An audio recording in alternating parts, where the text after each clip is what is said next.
आज शिवरात्रि पर राजेंद्र राठौड़ ने घर पर ही शिव पूजा की है और शिव पूजा में देश की खुशहाली के लिए कामना की है। सर, शिव से किस प्रकार की कामना की गई है? भगवान शिव त्रिनेत्रधारी है, सृष्टि के सर्जनकर्ता भी है, संहारकर्ता भी है। आज मैंने मेरे पैतृक गांव में शिवरात्रि को रुद्राभिषेक करके प्रदेश की प्रगति, शांति, उन्नति के लिए देश के हमारा विश्व गुरु बने, ये इस कामना के साथ छोटा सा यज्ञ किया है। ये शिव स्तुति है, शिव जी की पूजा है जो मन से की जाती है। शिव जी की स्तुति है, मन से की जाती है, देश की खुशहाली और उन्नति की बात है। सर, विधानसभा के अंदर जो विध्वंस हो रहा है, जो गदर फैल रहा है, आपको बहुत लंबा अनुभव हो रहा है। विपक्ष कह रहा है कि हमारी बातें वहाँ पे बोलने नहीं दी जा रही, हमें गैर नियमानुसार निलंबित किया जा रहा है, जबकि आसन के अपमान के भी आरोप लग रहे हैं। मैं बरसों तक विधानसभा में रहा हूँ, मैंने आसन की इस प्रकार की भावनाएं कभी नहीं देखी। देवनानी जी एक शिक्षक के रूप में, आदर्श शिक्षक के रूप में जिन्होंने अपना राजनीतिक कैरियर प्रारंभ किया था, वो रुआं से हो जाए और उनके मुंह से निकल जाए कि मुझे ऐसे सब सुनने के लिए शासन पर थोड़ी बैठाया है।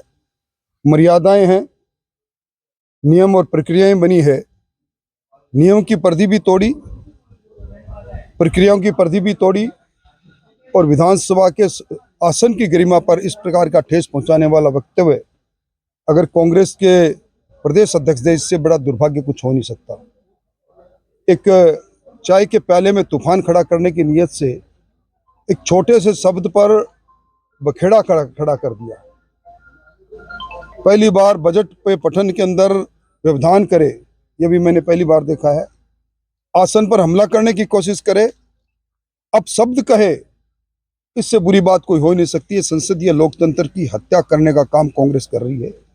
ये वही कांग्रेस है जिसने पहले संविधान की हत्या करके आपातकाल लगाया। कांग्रेस का संवैधानिक मूल्यों में, प्रावधानों में, लोकतांत्रिक आस्थाओं में कभी रही ही नहीं, इसी कारण इस प्रकार का कृत्य कर रहे हैं। और आपने देखा होगा, कांग्रेस ने ऐलान किया कि हम सारे जिलों में प्रदर्शन करेंगे हमारे विधायकों के निलंबन पर। 2 दर्जन से भी ज़्यादा लोग जुटा नहीं पाए। यह है कांग्रेस का जन समर्थन। और बड़ा षड्यंत्र यह है कि कांग्रेस के प्रतिपक्ष के नेता दलित समाज से आते हैं, उन्हें बोलने का मौका नहीं मिले, वो अपनी प्रतिभा दिखा नहीं पाए, इसके लिए डोटासरा जी अपना भाषण टेक जाते हैं और उसके बाद व्यवधान पैदा कर जाते हैं। इससे बड़ा दुर्भाग्य होने से कुछ राजनीतिक जानकार लोगों का कहना है कि प्रतिपक्ष नेता टीकाराम जूली के बजाय गोविंद डोटासरा है, वो ज्यादा बोलते हैं, सदन को हाईजैक करना चाहते हैं। ये कहाँ तक सहमत आप? देखिए, प्रतिपक्ष के नेता की अपनी भूमिका है, वो विधानसभा का अंग है। विधानसभा पक्ष, प्रतिपक्ष और आसन के बिना विधानसभा की परिभाषा पूरी नहीं होती। उनका अधिकार है प्रतिपक्ष का नेता जब कभी भी, जिस समय भी, जब चाहे खड़ा होकर अपनी बात कह सकता है। सदन का नेता भी कह सकता है। पर कांग्रेस के प्रदेश अध्यक्ष किसी स्प्रिंग लगी हुई सीट पर बैठते हैं, उछलते रहते हैं, कभी गमछा उछालकर सार्वजनिक स्थानों पर भाषण करते हैं, कभी इस प्रकार की बात कहते हैं। ये मैं पहली बार देख रहा हूँ। तो ये थे राजेंद्र राठौड़, और इनका कहना है कि सदन में जो हो रहा है वो दुर्भाग्यपूर्ण है और सदन को जो हाईजैक करने की कोशिश की जा रही है वो किसी हाल में सफल नहीं हो सकती। और सदन की मर्यादा है वो निश्चित रूप से बनाए रखनी जानी चाहिए। जनता के मुद्दों की बात होनी चाहिए, जनता के द्वारा जो भेजे गए हैं वो जनता के विकास की बात करें तो ज़्यादा अच्छा रहेगा। और सदन बाधित होगी तो प्रदेश को नुकसान निश्चित रूप से है। चूरू फर्स्ट इंडिया से संजय प्रजापति।